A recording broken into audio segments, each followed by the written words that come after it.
हम इस वक्त मौजूद हैं महाराष्ट्र के 59वें वार्षिक निरंकारी समागम में, जो कि सांगली में आयोजित किया गया है। 3 दिन के इस कार्यक्रम के बाद यहाँ पर चौथे दिन एक रंगारंग कार्यक्रम होता है सामूहिक शादियों का, जहां पर महाराष्ट्र ही नहीं पूरे देश से विदेशों से यहाँ पर जो जोड़े हैं वो एक शादियों को अपनाते हुए यहाँ पर सामूहिक शादियों के इस कार्यक्रम में सम्मिलित होते हैं।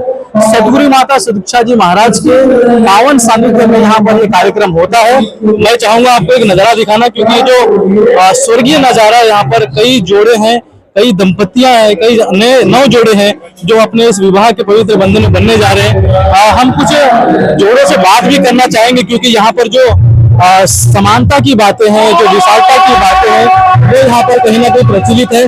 हम जानेंगे कि निरंकारी जो शादियां होती है, निरंकारी शादियों की केवल निरंकारी लोग ही शादी करते हैं। मेरे साथ यहाँ पे जोड़ा मौजूद है। हम जानना चाहेंगे ये दोनों परिवार निरंकारी है या एक कोई सांसारिक है, एक निरंकारी है। आप कहाँ से आए? जी मैं महाराष्ट्र से। मुंबई से। आप निरंकारी हैं? हाँ जी, निरंकारी हूँ बचपन से। आपकी जिनसे शादी हो रही है वो भी निरंकारी है? नहीं जी, निरंकारी। तो एक तरफ संसार में तो शादियों का बड़ा आडंबर होता है, इन्होंने कैसे अपने आप को राजी कर लिया? जी बचपन से इच्छा थी, जब से शादी का मैंने देखा था तो यही इच्छा थी कि माता जी आप जी के समझ की शादी हो, आप जी का आशीर्वाद मिले। तो अभी वो कैसे करना है, संसारी को भी मनवाना माता जी के हाथ में ही था, और जो मेरी इच्छा थी वो माता जी ने पूर्ण की है। तो मुझे बहुत आनंद आ रहा है। परिवार भी मान गए हैं, कृपा रहेगी तो ये भी मान जाएंगे, सत्संग से जुड़ जाएंगे। आप जी का आशीर्वाद ऐसे ही बना रहे। जी बिल्कुल, कहीं ना कहीं बड़ी बात है।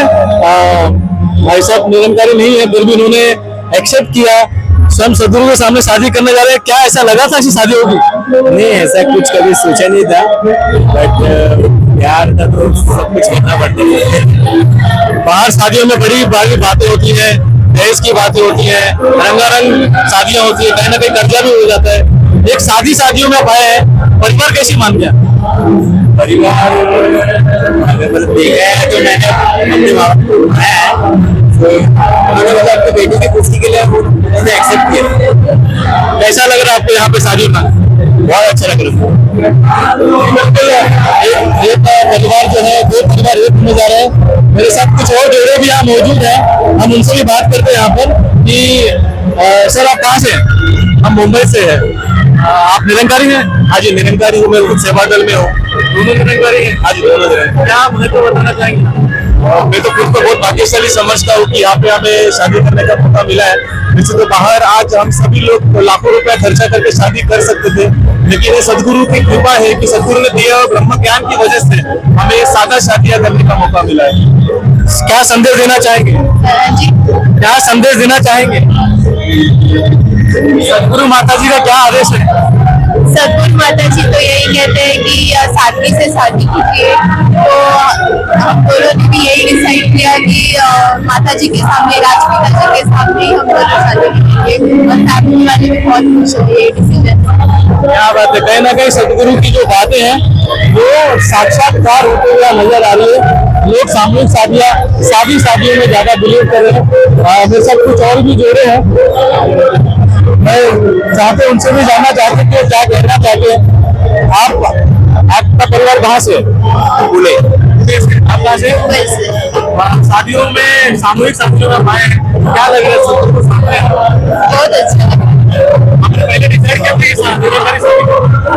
हाँ, डिसाइड ऑलरेडी हुआ था कि शादी सदगुरु के सामने ही। क्या कहना चाहेंगे? ये जो खुशी है, सामने सदगुरु है, आप शादी कर रहे हैं, क्या कहना चाहेंगे? एक संसार को महसूस करना चाहिए। ये बिल्कुल जोड़ा शर्मा है। हम चाहेंगे कुछ और लोगों से भी बात करेंगे। बहरहाल ये रंगारंग, ये स्वर्गीय नजारा है सामूहिक शादी का। आदमी बोल नहीं पाता क्योंकि आत्मा से खुश है। जहाँ एक शादियों में देखा जाए कहीं ना कहीं पैसा होता है, परिवार के ऊपर पीड़ा होती है, कर्जा होता है, वही स्वर्गीय नजारे में सामूहिक शादी करना ये मुस्कुराहट बयान करता है। 20 शादियों से ये जो है प्रसन्न है।